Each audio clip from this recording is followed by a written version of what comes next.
this is Miss Eva and you're watching Magpie. In today's episode, you're going to learn how to draw Max from Where the Wild Things Are. I've read this story to you once, but it's only 10 sentences long and it's full of amazing images. And I drew lots of images of Max.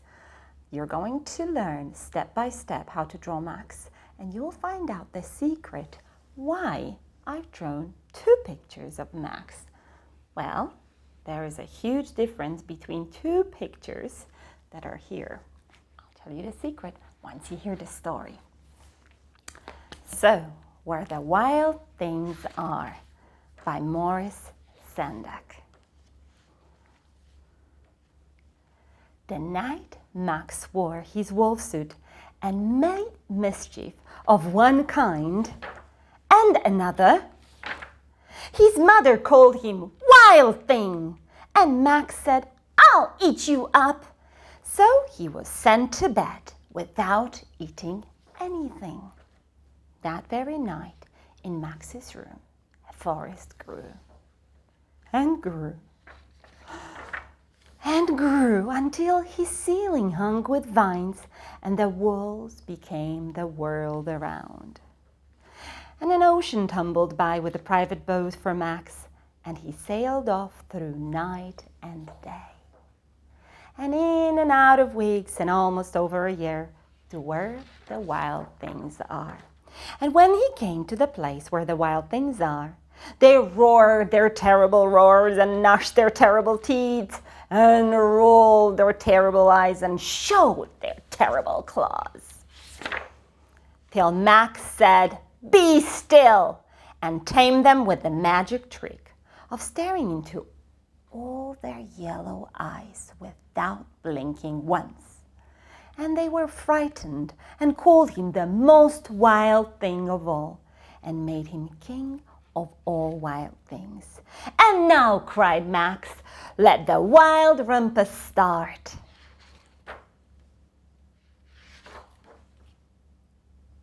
Look at the wild rumpus and Max surrounded by the wild things. "Now stop," Max said, and sent the wild things off to bed without their supper. And Max, the king of all wild things, was lonely and wanted to be where someone loved him best of all.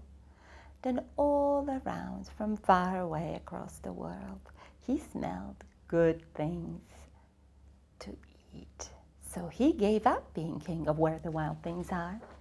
But the wild things cried, "Oh, please don't go. We'll eat you up. We love you so." And Max said, "No."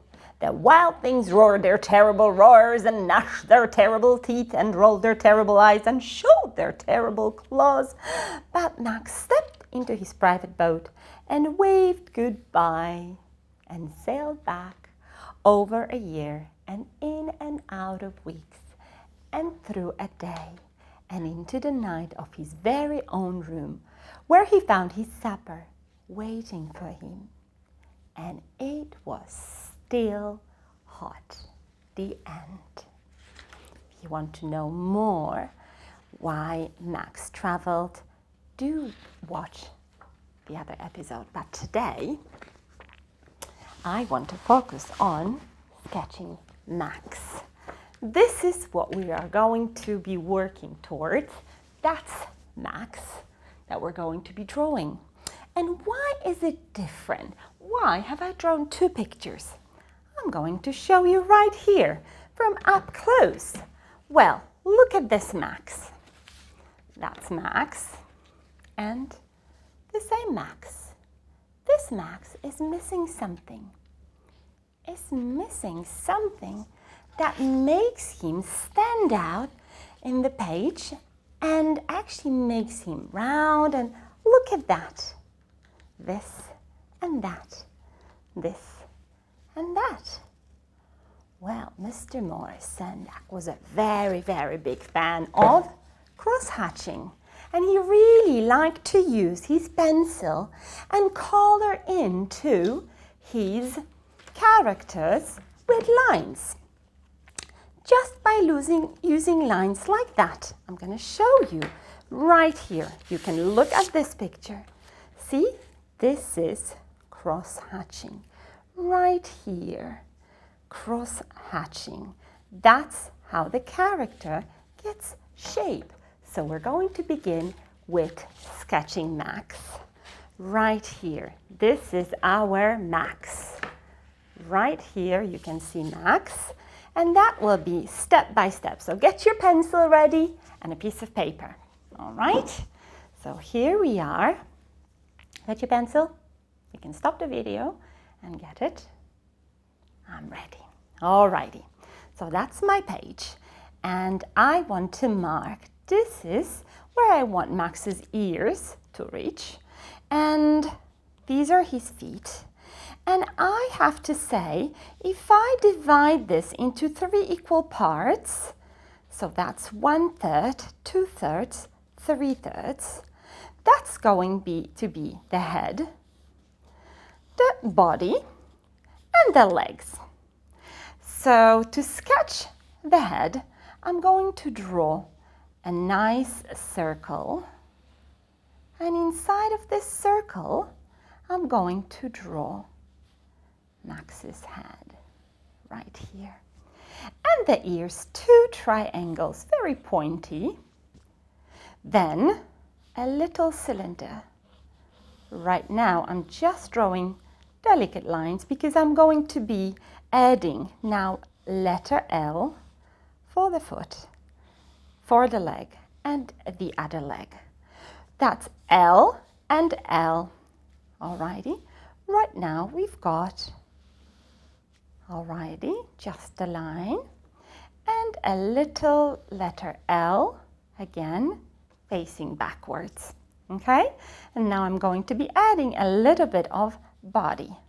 Right here, I want my Max to have a little bit of a belly. I want his hands to be chubby. I want his hands to have, well, he's got claws right here, and now chubby hands right here.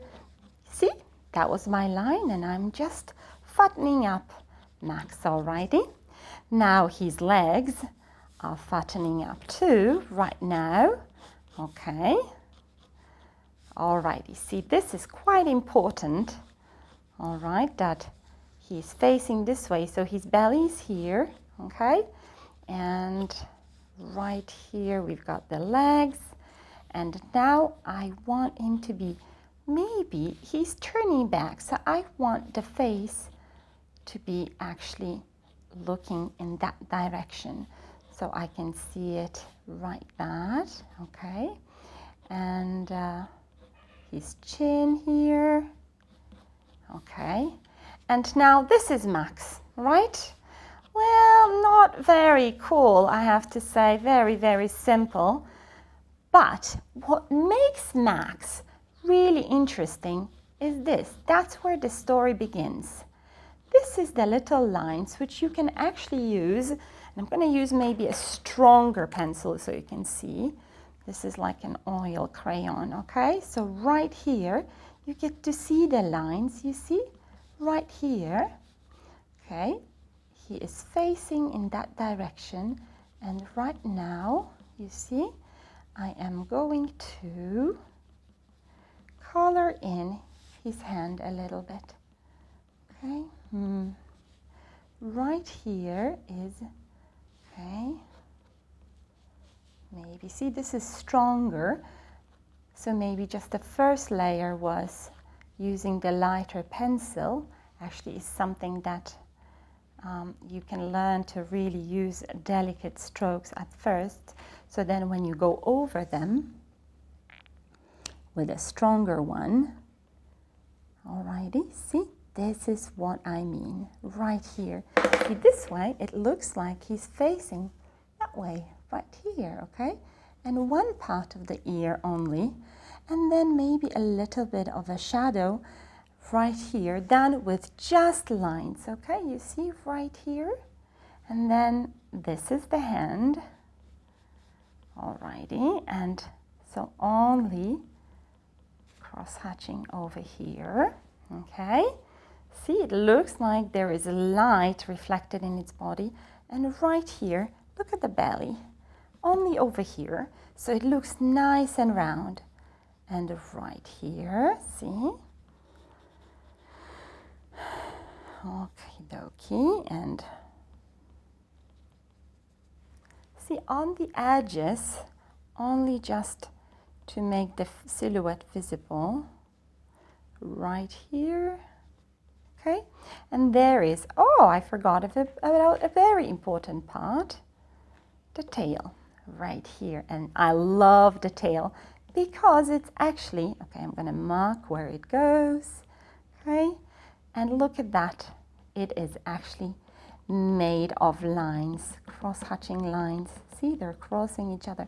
You can decide whether you want the lines to be delicate and thin. Right here, see? Right here, I'm going to make them a little bit more delicate, not fat right here, because that adds the dramatic look right here, but here just delicate strokes, okay? But still lines only, still lines, okay? See how they are crossing each other and really forming a nice shade here, shadow right here actually. See, just by crossing them, putting one layer over the other, that's where it goes, okay? So see, just wanted to show you right here, see? Alrighty, just to show you that Max's outfit is a bit, you know, like hanging down. So you can actually make this look like it's folded in that direction, and then the tummy right here, okay? It's just like over here, this part, okay? So it is a completely different drawing when you use the cross-hatching. And look at the hair, and the hair right here, yeah, and the eyes, okay? So right here, how are we gonna go about the eyes? He's got really strong eyebrows, and then the eyes, and then the nose, and a really mad mouth. He's really upset. He's really angry, okay? And basically, we're done sketching Max. And really, that's just one color, just black. I want to show you something though. Mr. Sendak really, really loved the cross-hatching. And if you look at these palm trees right here, look at the leaves, they are actually full of little lines that are crossing each other, full of cross-hatching. So I'm just going to draw a little palm tree. As you can see, I'm a big fan of palm trees. I live in a country where that's actually a tree you see everywhere. Okay, and I want to color in my palms just using the same method. Okay, see right here. Okay, some parts where the tree leaves are bending are a bit well, thicker, more dramatic, and there are more of them. You can get that effect by either adding many thinner lines and many, or less but very, very thick, okay? So it's the thickness of the line and it's the frequency of the line, okay? How many there are, okay? Right here, see.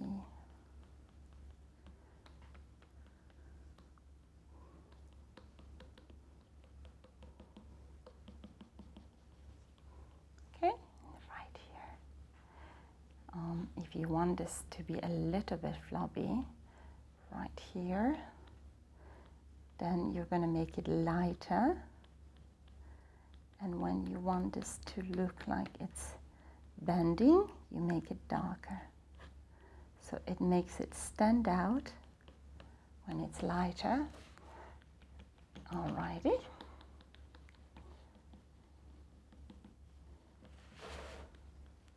It doesn't have to be all over the tree. Look at that. perhaps just a little bit right here. Okie dokie. And there we go. That's our max using the cross-hatching method. Hope you're having fun. Enjoy cross-hatching. So first, draw the empty silhouette and then use the method of cross-hatching. Have fun. See you soon.